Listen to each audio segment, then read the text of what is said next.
নমস্কাৰ শ্ৰদ্ধা ছাৰ বাইদেউসকল আপোনালোক সকলোকে মই মোৰ ইউটিউব চেনেল নলিনীকান্ত ডেকালৈ স্বাগতম জনাইছোঁ।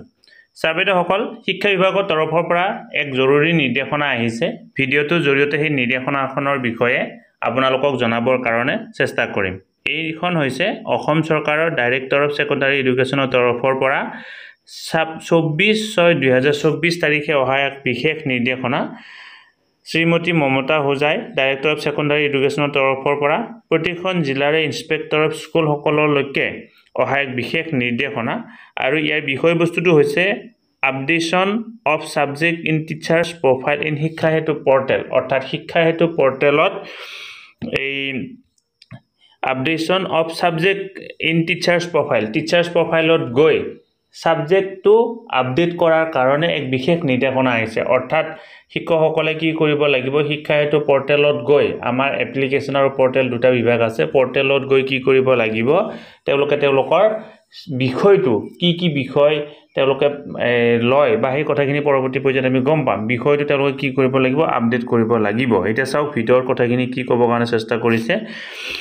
In inviting a reference to the subject cited above, I am to state that the Director of Secondary Education Assam is conducting an exercise to rationalizing teachers' posts in all secondary schools based on pupil-teacher ratio (PTR) and subject specialization. অৰ্থাৎ চাওক আমাৰ প্ৰত্যেক বছৰে July মাহত শিক্ষকৰ ৰেচনালাইজেশ্যন হয়, এই কথাটো আমি জানো। আৰু PTR অৰ্থাৎ পিউপিল টিচাৰ ৰেচিঅ'ৰ ওপৰত ভিত্তি কৰি বা ছাবজেক্টৰ ওপৰত ভিত্তি কৰি কি কৰা হ'ব, এই ৰেচনালাইজেশ্যন কৰা হ'ব। তাৰ কাৰণে কি কৰিবৰ কাৰণে বিচৰা হৈছে, এই শিক্ষকসকলক তেওঁলোকে কি ছাবজেক্ট পঢ়ায় বা কি ছাবজেক্ট তেওঁলোকে মানে ছাবজেক্ট তেওঁলোকৰ আছে সেইখিনি তেওঁলোকক কি কৰিবৰ কাৰণে দিয়া হৈছে, আপডেট কৰিবৰ কাৰণে দিয়া হৈছে। অৰ্থাৎ কি কৰাৰ কাৰণে কোৱা হৈছে,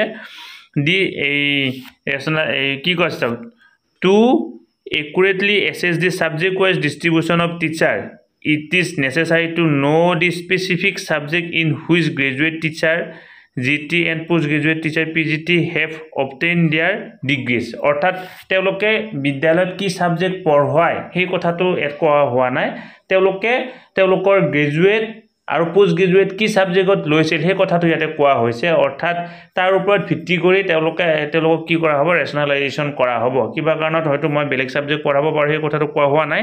শিক্ষা হেতু পৰ্টেলত গৈ টিচাৰ প্ৰফাইলত যাব লাগিব। টিচাৰ প্ৰফাইলত গৈ মই কি ছাবজেক্টত গ্ৰেজুৱেশ্যন লৈছোঁ বা মই কি ছাবজেক্টত পোষ্ট গ্ৰেজুৱেশ্যন কমপ্লিট কৰিছোঁ। কাৰণ এতিয়া যিহেতু আমাৰ যিসকল টিচাৰ নতুনকৈ এপইণ্টমেণ্ট পাইছে সকলোবিলাক প্ৰায়বিলাক বেছি সংখ্যক পোষ্ট গ্ৰেজুৱেটে হয়, আৰু যিসকলৰ গ্ৰেজুৱেট আছে, গ্ৰেজুৱেট থকাবিলাকে তেওঁলোকৰ কিহত গ্ৰেজুৱেট লৈছে সেইটো আপডেট দিব লাগিব। This is in view the above you are requested to instruct all the graduate teacher and post graduate teacher to update their subject field in their respective personal teachers profile on Shiksha Setu portal. This is for your information and necessary action. গতিকে ইয়াৰ এই এক্টিভিটিটো যিটো এক্সাৰচাইজটো আজি কিছুদিনৰ পৰা চলি আছে, কিবা কাৰণত হয়তো কিছু সংখ্যক ছাৰ বাইদেৱে মিছ কৰিছে, গতিকে পুনৰ ৰিমাইণ্ডাৰ আহিছে। গতিকে যিসকল ছাৰ বাইদেৱে টিচাৰ প্ৰফাইলত গৈ তেওঁলোকৰ ছাবজেক্ট আপডেট কৰা নাই, তেওঁলোকক পুনৰ ছাবজেক্ট আপডেট কৰিবৰ কাৰণে দিয়া হৈছে। গতিকে ছাৰ বাইদেউসকলে আপোনালোকে যদি ছাবজেক্ট আপডেট কৰা নাই, গতিকে অনতিপলমে গৈ শিক্ষা হেতু পৰ্টেলৰ টিচাৰ প্ৰফাইলত গৈ আপোনালোকৰ ছাবজেক্ট আপডেট কৰিব লাগিব। ভিডিঅ'টো যদি এই কথাখিনি ক'লোঁ, আপোনালোকে ভিডিঅ'টো যিমান পাৰে সিমান আগলৈকে ফৰৱাৰ্ড কৰক। আৰু লগতে আপোনালোকে যদি ইতিমধ্যে নলিনীকান্ত ডেকা নামৰ ইউটিউব চেনেলটো ছাবস্ক্ৰাইব কৰা নাই আৰু আমাৰ ফেচবুক পেজ আৰু আমাৰ হোৱাটছআপ চেনেল ফ'ল' কৰা নাই, ভিডিঅ' ডেছক্ৰিপশ্যনত লিংক দিয়া আছে, অনুগ্ৰহ কৰি ফ'ল' কৰিব বুলি আশা কৰিলোঁ। ধন্যবাদ। শ্ৰদ্ধা ছাৰ বাইদেউসকল, নলিনীকান্ত ডেকা নামৰ ইউটিউব চেনেলটো হৈছে এটি শিক্ষামূলক ইউটিউব চেনেল।